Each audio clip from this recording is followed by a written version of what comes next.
हाय, हम लोग इस वीडियो में डिस्कस करने वाले हैं एयर एम्बोलिज्म के बारे में।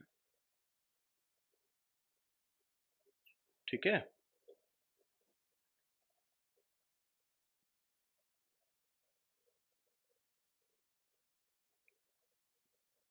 बेसिकली इस वीडियो में हम लोग देखेंगे कि एयर एम्बोलिज्म क्या होता है, क्या क्या इसके रिस्क फैक्टर हैं, किस तरीके से इसको डिटेक्ट किया जा सकता है और इसका मैनेजमेंट क्या हो सकता है। ठीक है।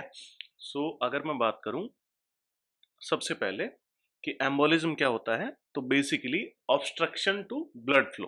ठीक है। और एयर एम्बोलिज्म क्या होगा? ऐसा ऑब्स्ट्रक्शन जिसका कॉज क्या हो, एयर हो। ठीक है। ब्लड के ऑब्स्ट्रक्शन के कॉजेज क्या क्या हो सकते हैं? फैट हो सकता है, एयर हो सकता है और थ्रोम्बस हो सकता है। तो एयर एम्बोलिज्म क्या है हमारा? Obstruction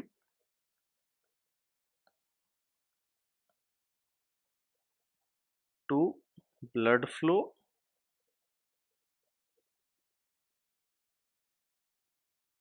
due to air. ठीक है।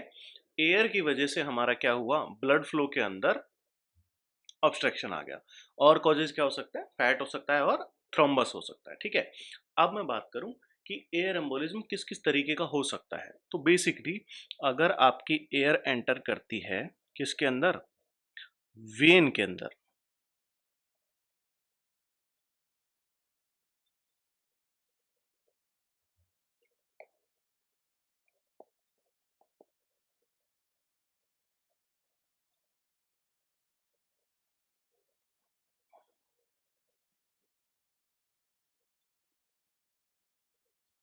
और दूसरे नंबर पे आता है arterial.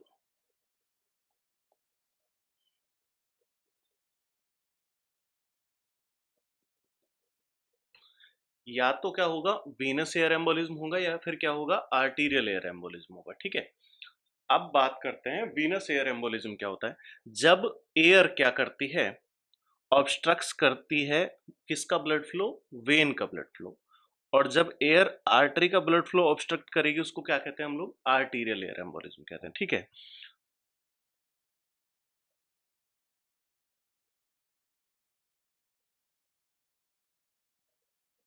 Obstruction of venous blood flow.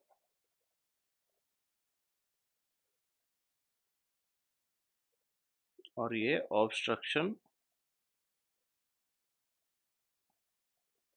Arterial blood flow.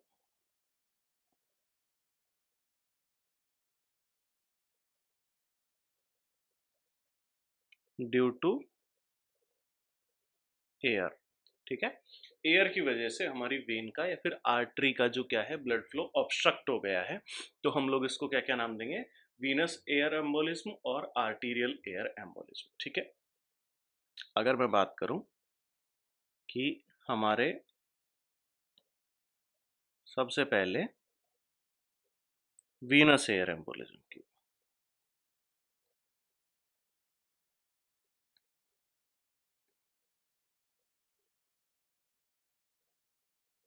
कि भैया वीनस एयर एम्बोलिज्म के क्या क्या सिम्टम्स हो सकते हैं। ठीक है। तो सबसे पहला सिम्टम जो हमें देखने के लिए मिल सकता है वीनस एयर एम्बोलिज्म में, वो क्या देखने के लिए मिल सकता है? Acute dyspnoea.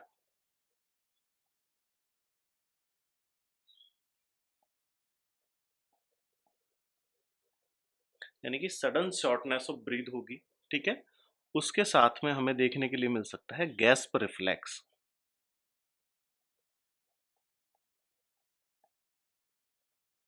गैस्प रिफ्लेक्स का मतलब होता है इनहेलेशन का पीरियड बढ़ जाता है, डीप इनहेलेशन होता है ना।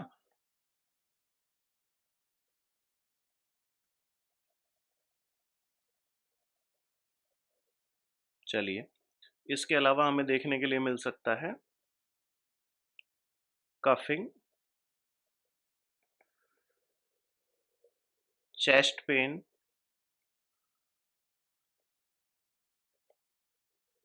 ठीक है। इसके अलावा चेस्ट पेन जो है वो हार्ट अटैक के जैसा ही होगा, यानी कि सडन सीवियर चेस्ट पेन होता है।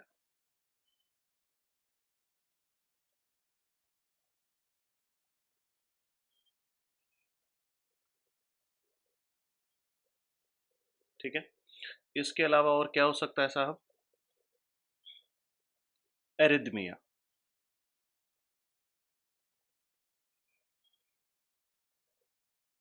एरिथमिया हो सकता है, रेगुलर और इर्रेगुलर हार्ट बीट हो सकती है, यानी कि टैकिकार्डियम पेशेंट जा सकता है और किसी तरीके का हमको एवी ब्लॉक देखने के लिए मिल सकता है। इसके साथ साथ एक बहुत कॉमन चीज होती है जो कि इस तरह की कंडीशंस में आती है, उसको हम लोग आप कह सकते हैं एंजाइटी और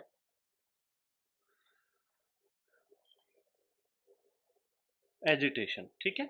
बेसिकली हम लोग इसको इस तरीके से भी कैटेगराइज करते हैं कि अगर किसी पर्सन को फियर ऑफ इम्पेंडिंग डूम है,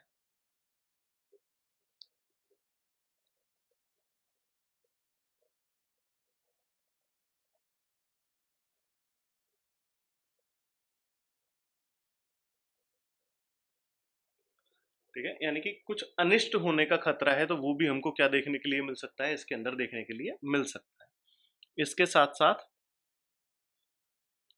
लेटर स्टेजेस के अंदर, यानी कि इनिशियली हमें देखने के लिए नहीं मिलेगा, लेकिन मिल व्हील मरमर देखने के लिए मिलता है, स्पेशली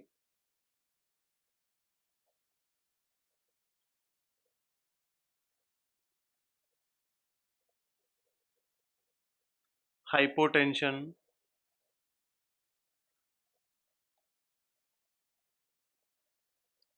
और एक और एंड चीज देखने के लिए मिलती है, डिक्रीज्ड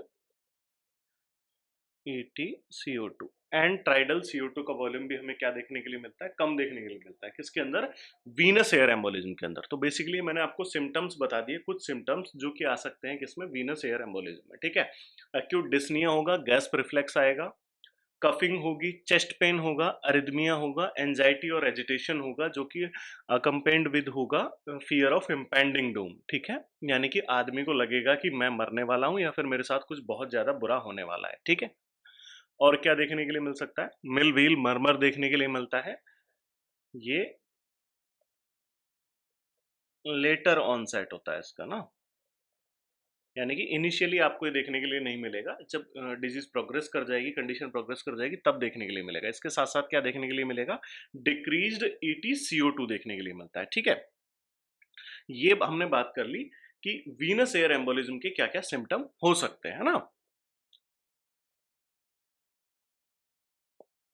अब हम लोग बात करते हैं आर्टीरियल एयर एम्बोलिज्म के क्या सिम्टम हो सकते हैं।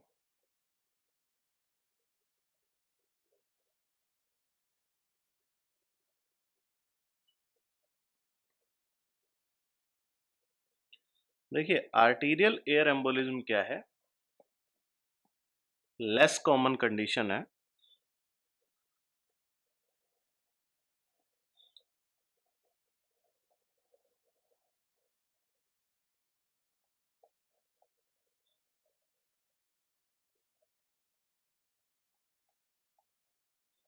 वीनस एयर एम्बोलिज्म से कॉमन है जो है, बेसिकली वीनस एयर एम्बोलिज्म से लेस कॉमन कंडीशन क्या है? आर्टीरियल एयर एम्बोलिज्म है, लेकिन ये सीरियस ज्यादा होता है बजाय वीनस एयर एम्बोलिज्म के। ठीक है।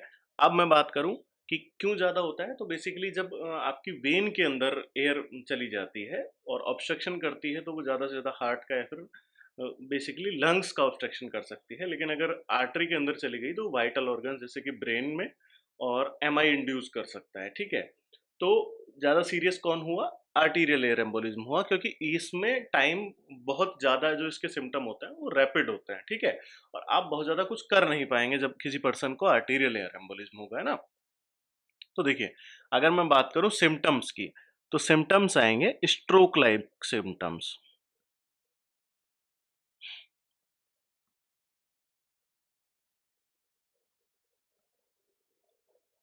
स्ट्रोक लाइक सिम्टम्स क्या होते हैं साहब?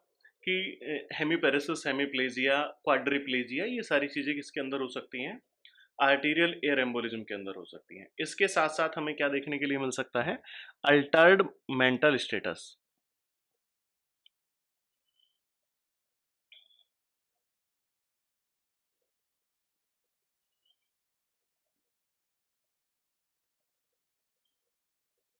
अल्टर्ड मेंटल स्टेटस देखने के लिए मिल सकता है। और सडन लॉस ऑफ कॉन्शियसनेस हो सकता है।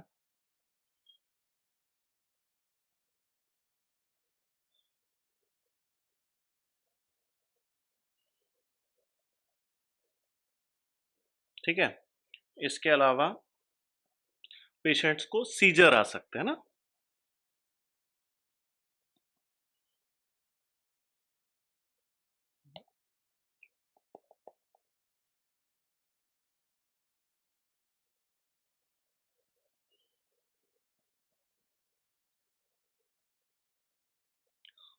और कार्डियक अरेस्ट हो सकता है। बेसिकली जिस वाइटल ऑर्गन के अंदर जाकर के जो एयर है आपकी, वो ऑब्स्ट्रक्ट करेगी ब्लड फ्लो को, पर्टिकुलरली उसी ऑर्गन से रिलेटेड सिम्टम हमें देखने के लिए मिलेंगे। ठीक है, ऊपर के जो सारे सिम्टम हैं वो किससे रिलेटेड हैं? ब्रेन से रिलेटेड हैं। और जो कार्डियक अरेस्ट है वो हार्ट से रिलेटेड है। क्लियर? ये हो सकता है आपके आर्टीरियल एयर एम्बोलिज्म के अंदर। ठीक है, अब हम लोग बात करते हैं कॉजेज ऑफ एयर एम्बोलिज्म की, है ना। यहाँ तक हम लोग पहुंच गए कि एयर एम्बोलिज्म क्या होता है, कितने तरीके का होता है, और किस किस तरीके से फीचर्स इसके अंदर हमें देखने के लिए मिल सकते हैं। अब बेसिकली हम लोग बात करेंगे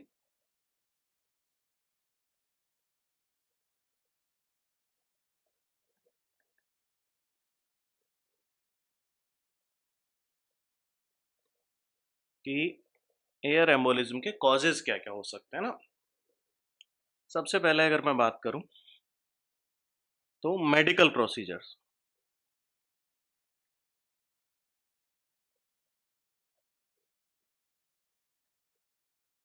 और iatrogenic कॉज।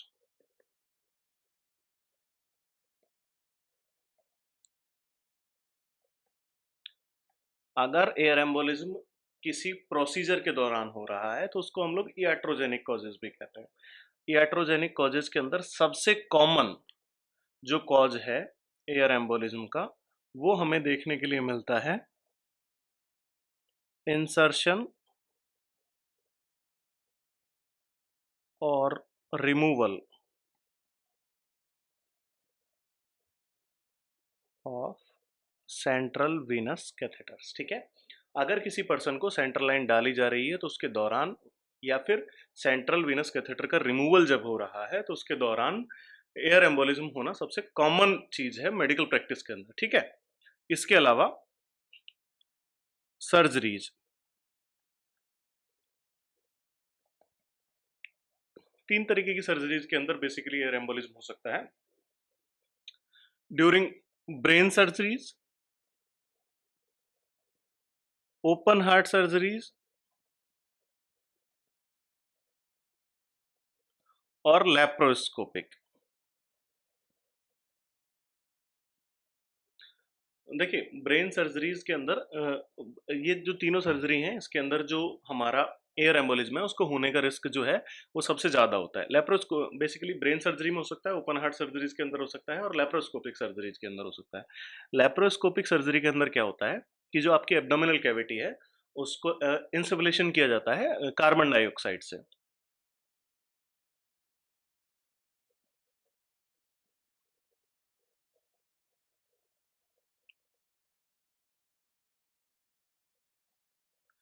तो ये जो इंसफलेशन है इसकी वजह से बैरोट्रोमा हो सकता है, प्रेशर इंड्यूस्ड या फिर एक्सेसिव प्रेशर इंड्यूस्ड ट्रॉमा हो सकता है, जो कि आपके सर्कुलेशन के अंदर एयर को पुश कर सकता है, जिसकी वजह से क्या हो सकता है एयर एम्बोलिज्म हमें देखने के लिए मिल सकता है। ठीक है, इसके साथ साथ और हम मेडिकल में क्या करते हैं, देखो इंजेक्शंस, इन्फ्यूजन्स और बायोप्सी,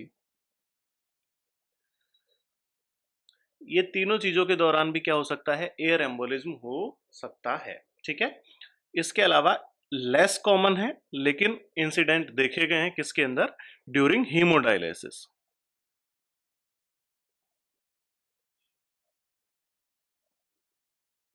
हीमोडायलिसिस के दौरान भी क्या हो सकता है पेशेंट को एयर एम्बोलिज्म का रिस्क रहता है। ठीक है।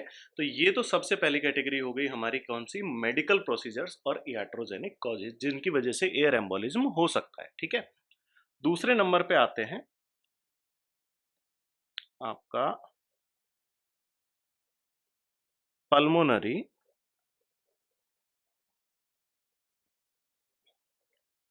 बैरोट्रोमा।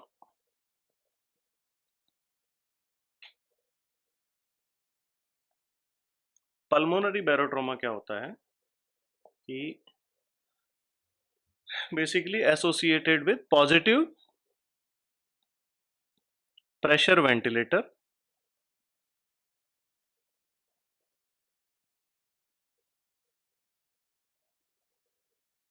और स्कूबा डाइविंग।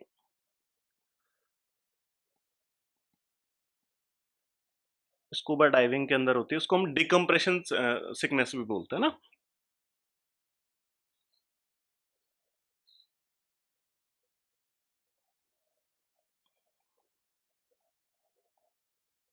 ठीक है। तो डिकम्प्रेशन सिकनेस हमको देखने के लिए मिलती है किसके अंदर, स्कूबा डाइविंग के अंदर।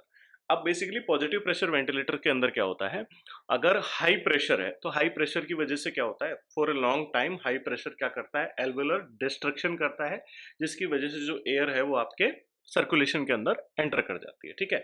और स्कूबा डाइविंग के अंदर क्या होता है, तो जब भी कोई डाइवर डाइव करता है, ठीक है, तो जब डाइव करता है तो जो बाहर का जो बेसिकली वाटर है वो आपकी थोरेसिक कैविटी को कंप्रेस करता है। ठीक है। कंप्रेस करता है, उस टाइम आप इनहेल किए हुए होते हो तो जो लंग्स के अंदर एयर है वो क्या हो जाती है, कंप्रेस हो जाती है। ठीक है। वो कुछ देर पानी के अंदर रहता है। जब पानी के अंदर रहता है तो कंप्रेस्ड एयर का क्या होता है, वॉल्यूम कम होता है, लेकिन पर्सन अपना इनहेलेशन तो प्रॉपर कर ही रहा है। तो जब वो इनहेल करता है तो वो कंप्रेस्ड एयर का अमाउंट उसके लंग्स के अंदर क्या हो जाता है, बढ़ जाता है। ठीक है। लेकिन जैसे ही वो वापस से ऊपर आता है, ठीक है, डिसेंट और एडसेंट, ठीक है, जब वो वापस से ऊपर आता है तो उस टाइम पे क्या है, जो बाहर का जो प्रेशर है पानी का वो कम हो जाता है। थोरेसिक जो कैविटी है उसके ऊपर क्या है, प्रेशर कम हो जाता है। अब उसके लंग्स के अंदर कौन सी एयर है, कंप्रेस्ड एयर है एक तरीके से, है ना। तो जैसे ही वो ऊपर आएगा, प्रेशर रिलीज होने की वजह से क्या होगा, उसका डिकम्प्रेशन होगा और सडनली जो एयर का वॉल्यूम है वो बहुत ज्यादा हो जाएगा उसके लंग्स के अंदर। तो वो जो एयर का जो वॉल्यूम बहुत ज्यादा हो गया है, वो वॉल्यूम किसके अंदर पेनिट्रेट कर जाएगा, उसके सर्कुलेशन के अंदर पेनिट्रेट कर जाएगा। ठीक है। और उसके जो ब्लड सर्कुलेशन है उसके अंदर बबल्स बनने लग जाते हैं। तो इस कंडीशन को हम लोग क्या कहते हैं, डिकम्प्रेशन सिकनेस कहते हैं। ठीक है। तो इसकी वजह से क्या हो सकता है, आपका पल्मोनरी बैरोट्रोमा हो सकता है। और पल्मोनरी बैरोट्रोमा क्या है, ये भी एक मेजर कॉज है किसका, पल्मोनरी एयर एम्बोलिज्म का। ठीक है। तो पॉजिटिव प्रेशर वेंटिलेटर, क्योंकि हाई प्रेशर हमने दिया बहुत टाइम तक, जिसकी वजह से क्या हुआ, उसकी एल्वेलाई डिस्ट्रक्ट हो गई। ठीक है। या फिर स्कूबा डाइविंग, स्कूबा डाइविंग के अंदर क्या हुआ कि सडन प्रेशर चेंज की वजह से क्या होता है, डिकम्प्रेशन सिकनेस होती है और एयर एंटर कर जाती है आपके सर्कुलेशन के अंदर। ठीक है। अब मैं अगर बात करूं इसके अलावा क्या हो सकता है, इसके अलावा ट्रॉमा हो सकता है। ठीक है। ट्रॉमा की वजह से कोई भी लार्ज ब्लड वेसल किसके एक्सपोज में हो गई है, एयर के एक्सपोज में हो गई है और कुछ अमाउंट ऑफ एयर उसके अंदर चला गया है। तो ये भी क्या है, एक मेजर कॉज है किसका, आपके एयर एम्बोलिज्म का। इसके अलावा दो रेयर फिनोमेना है लेकिन केसेस रिपोर्ट किए गए हैं। तो पहला है child birth.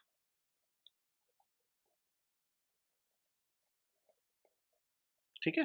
During child birth क्या हो सकता है, एयर एम्बोलिज्म हो सकता है। इसके साथ साथ अगर मैं बात करूं तो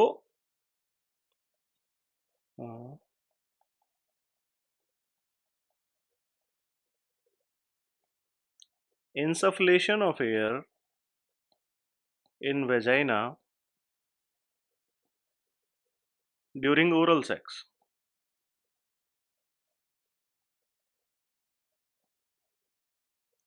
ठीक है। ओरल सेक्स के टाइम पे अगर कोई पर्सन वेजाइनल इनसफलेशन करता है at a very high pressure, तो उसकी वजह से हमें क्या देखने के लिए मिल सकता है, एयर एम्बोलिज्म देखने के लिए मिल सकता है। ये एक्सट्रीमली रेयर है लेकिन फिर भी इसके बहुत सारे इंसिडेंट क्या किए गए हैं, रिपोर्ट किए गए हैं। ठीक है। तो ये हो गई है बात हमारे कॉजेज की, कि एयर एम्बोलिज्म के कौन कौन से कॉजेज हो सकते हैं। ठीक है, अब मैं बात करूंगा नेक्स्ट हमारे डायग्नोसिस की, यानी कि आप डिफरेंशिएट कैसे करेंगे कि ये एयर एम्बोलिज्म है। ठीक है, एयर एम्बोलिज्म को डायग्नोस कैसे करेंगे? तो बेसिकली हमें क्या देखना होगा? पेशेंट के सिम्टम्स देखने होंगे,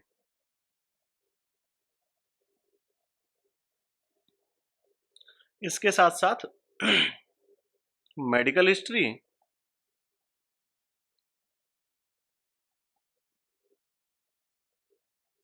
और रिसेंट सर्जरीज।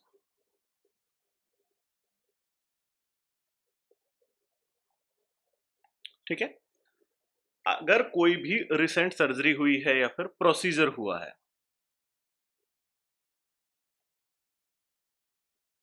वो देखना पड़ेगा, उसकी मेडिकल हिस्ट्री क्या है और उसके सिम्टम्स क्या क्या। मैंने आपको डिफरेंशिएट करने के लिए सिम्टम्स बता दिए हैं, किस तरीके की चीज में क्या देखने के लिए हमें मिल सकता है ना।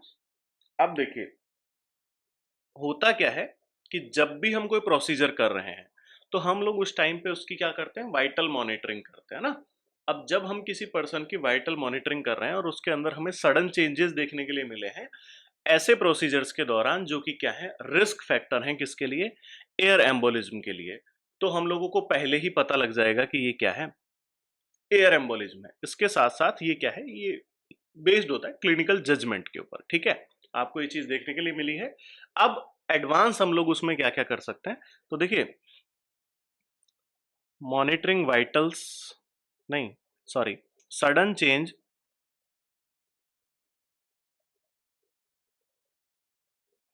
इन वाइटल्स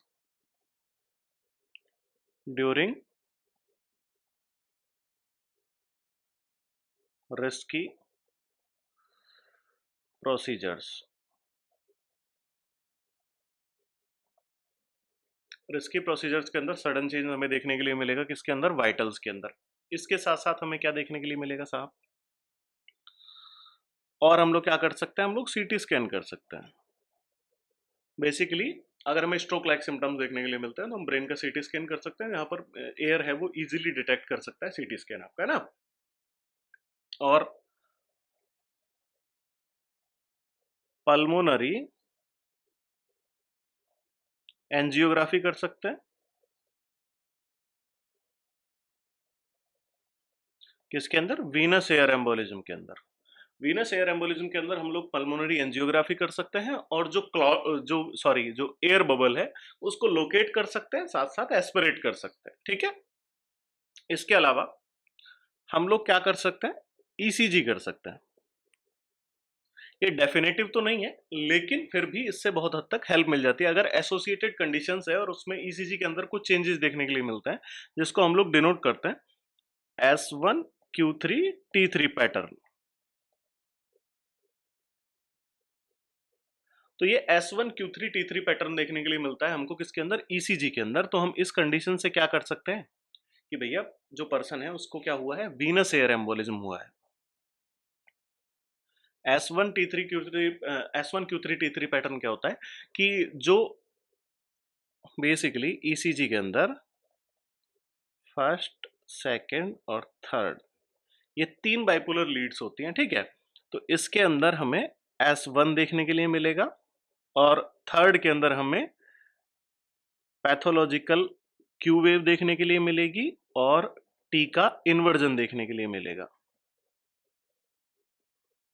ठीक है, तो ये जब फर्स्ट के अंदर S1 वेव देखने के लिए मिलेगी, और जो थर्ड है बाइपोलर थर्ड, उसके अंदर हमें पैथोलॉजिकल क्यू वेव देखने के लिए मिलेगी। इसके साथ साथ क्या देखने के लिए मिलेगा? टी वेव का इन्वर्जन देखने के लिए मिलेगा। तो हम ये एक अनुमान लगा सकते हैं कि पर्सन को क्या हुआ है? पल्मोनरी एम्बोलिज्म हुआ है। बेसिकली पल्मोनरी नहीं, सॉरी, एयर एम्बोलिज्म हुआ है ना। तो अब आप ये चीज देखिए कि हम लोग इसका मैनेजमेंट कैसे कर सकते हैं। अब तक हम लोगों ने सारी चीजें देख ली हैं कि भैया कैसे एम्बोलिज्म होगा, कितने तरीके का हो सकता है। अब बात आती है कि हमारे पास में पर्सन जो है उसको एम्बोलिज्म हो चुका है, तो उसका हम लोग मैनेजमेंट कैसे करेंगे ना।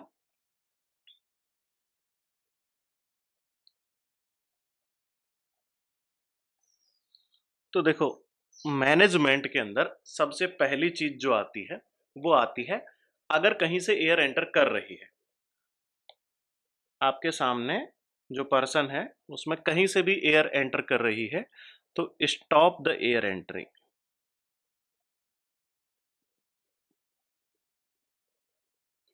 ठीक है, आपको इन्फ्यूजन लगा रहे थे, इन्फ्यूजन लगाने के दौरान एयर चली गई है, आपने इंसिडेंट को देख लिया है कि आपके सामने ही एयर चली गई है सर्कुलेशन के अंदर।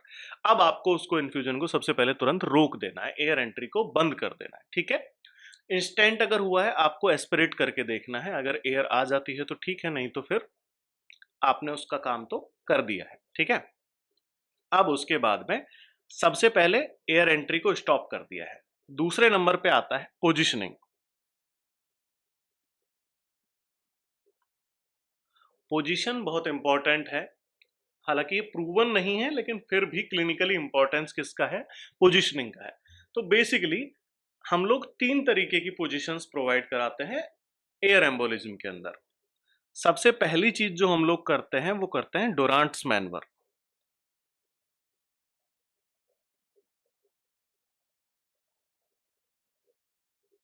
डोरांट्स मैनवर के अंदर क्या होता है, बेसिकली ट्रेंडलनबर्ग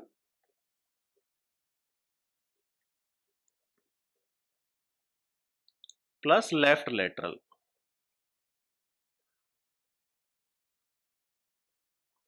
हम कौन सी पोजीशंस देते हैं डोरांट मैनवर में? ट्रेंडलनबर्ग, यानी कि पेशेंट का हेड डाउन रहेगा और जो लेग साइड है वो अप रहेगी। इसके साथ साथ लेफ्ट लेटरल डेक्यूबिटस पोजीशन देते हैं। ठीक है, इससे क्या होता है, बेसिकली इसका प्रिंसिपल ये है कि हम ये चाहते हैं कि जो एयर है वो ट्रैप हो जाए राइट एट्रियम के अंदर और आपके पल्मोनरी जो आर्टरीज हैं उस तक ना पहुंचे। ठीक है, तो ये हो गई सबसे पहली चीज, है ना। ये किसके अंदर देंगे? वीनस एयर एम्बोलिज्म के अंदर। ठीक है, वेन्स के अंदर एयर एम्बोलिज्म हुआ है लेकिन एयर पहुंची नहीं है, कहां तक? आपके लंग्स तक नहीं पहुंची है। ठीक है, दूसरे नंबर पे आती है फाउलर सिटिंग और सेमी फाउलर, है ना। फाउलर सिटिंग और सेमी फाउलर कब देते हैं? During pulmonary air embolism. Less common है पर हम प्रेफर करते हैं। क्यों करते हैं? बेसिकली जब आप किसी के साथ में डुरांट्स मैनवर करते हैं तो उसका क्या है, थोरेसिक कैविटी का प्रेशर बढ़ जाता है, क्योंकि एब्डोमिनल ऑर्गन्स जो होते हैं वो पुश करते हैं डायफ्राम को। जब किसी का हेड डाउन करोगे तो डायफ्राम को पुश करेंगे ऊपर की तरफ। ठीक है, तो प्रॉपर जो स्पेस है इनहेलेशन के लिए वो नहीं मिल पाता है। अब जब हमको पता है कि एयर क्या है, हमने लोकेट कर ली है, लंग्स के अंदर चली गई है, उस टाइम पे हम उसकी ब्रीदिंग को इम्प्रूव करेंगे, ना कि उसको सप्रेस करने की कोशिश करेंगे। तो ब्रीदिंग इंप्रूव करने के लिए कौन सी पोजीशंस प्रेफर की जाती हैं? फाउलर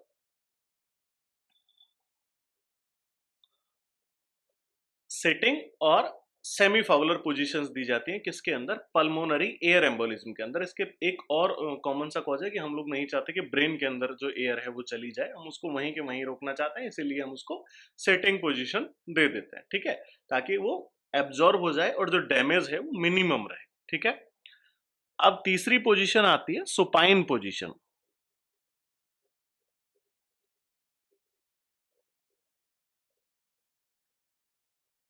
सुपाइन पोजीशन कब देंगे?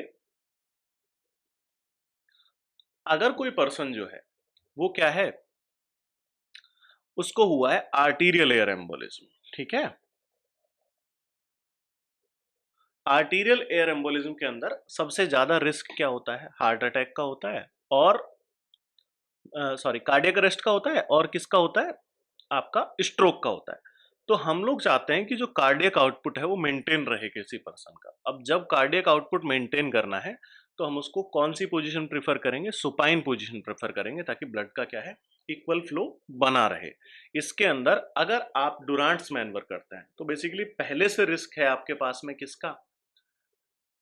स्ट्रोक का। और डुरांट्स मैनवर की वजह से क्या होगा, जो प्रेशर है ब्रेन का वो हाई ब्लड फ्लो की वजह से बढ़ जाएगा। मैं नहीं चाहता कि सेरिब्रल एडिमा हो किसी पर्सन में जो ऑलरेडी स्ट्रोक से सफर कर रहा है, तो हम लोग प्रेफर नहीं करते हैं डोरांट्स मैनवर को। ठीक है, और अगर मैं बात करूं कि हम सेमी फाउलर और सिटिंग क्यों नहीं दे सकते, क्योंकि बेसिकली सबसे पहली चीज तो वो एयर ग्रेविटी के अगेंस्ट करती है फ्लो, ठीक है। तो जब आप उसको बैठा देंगे तो उसके ब्रेन के अंदर एयर चली जाएगी, सबसे पहली चीज तो ये है। दूसरा क्या होगा कि पेशेंट का कार्डियक आउटपुट मेंटेन्ड नहीं है, अगर वो हार्ट को अफेक्ट कर रही है तो भी क्या होगा, इनसफिशिएंट ब्लड सप्लाई हो जाएगी किसको, ब्रेन को। तो दोनों से हमको दोनों ही पोजीशंस अवॉइड करनी है, किस कंडीशन में, आर्टीरियल एयर एम्बोलिज्म की कंडीशन में। और हमें क्या करना है, पेशेंट को सुपाइन पोजीशन प्रोवाइड करा देनी, ठीक है बेटा। अब देखिए इसके आगे हमें क्या करना है, सर्कुलेशन को मेंटेन करना है।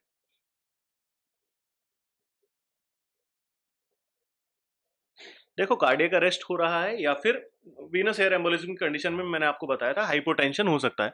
दोनों ही कंडीशंस में हमको सपोर्ट करना है जो उसका सर्कुलेशन है उसको। कैसे सपोर्ट कर सकते हैं, आप प्रेशर्स दे सकते हैं किसी पर्सन को, ठीक है, और आप उसको क्या कर सकते हैं, आईवी फ्लूइड्स दे सकते हैं, ठीक है। तो इन दोनों ही चीजों से क्या होगा, उसका प्रेशर मेंटेन होगा, है ना।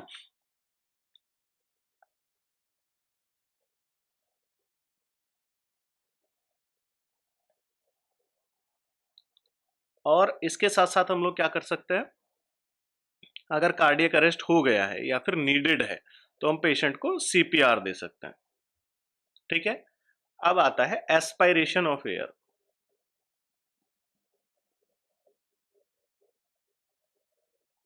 बेसिकली एयर आपकी पल्मोनरी आर्टरीज के अंदर है या फिर हार्ट के अंदर है, तो हम लोग क्या कर सकते हैं, एयर को एस्पायरेट कर सकते हैं। एयर को एस्पायरेट कैसे करेंगे ना, तो अगर इसके अंदर भी दो कंडीशंस आती हैं।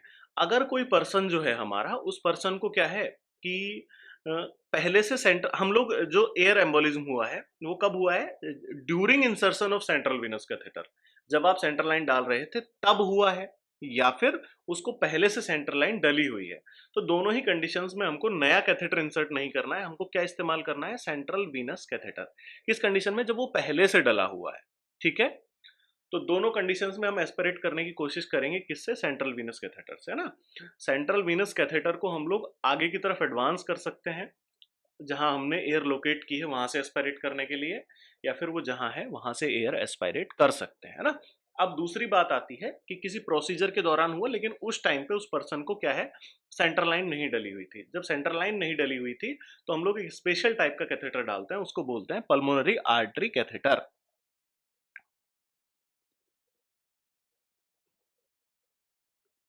आर्टरी कैथेटर,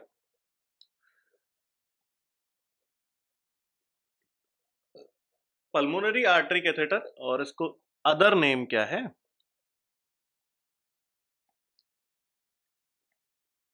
स्वान हंस कैथेटर।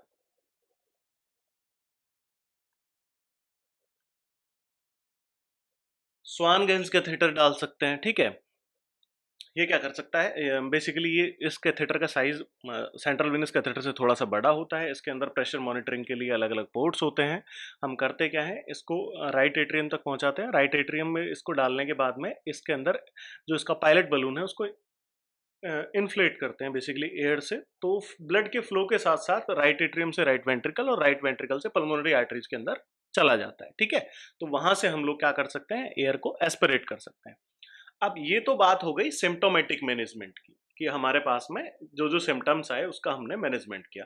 अब बात करेंगे डेफिनेटिव मैनेजमेंट क्या है पल्मोनरी जो हमारा एयर एम्बोलिज्म है उसका ना।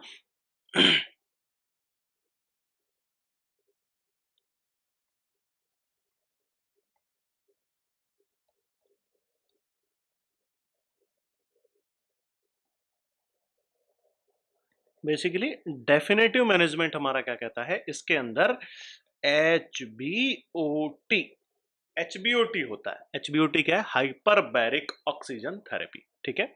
जब आपका पेशेंट स्टेबलाइज हो जाए, हीमोडायनेमिकली स्टेबल हो जाए, उसके बाद में हमको पेशेंट को किसके अंदर रखना है, हाइपरबैरिक चैम्बर के अंदर रखना है।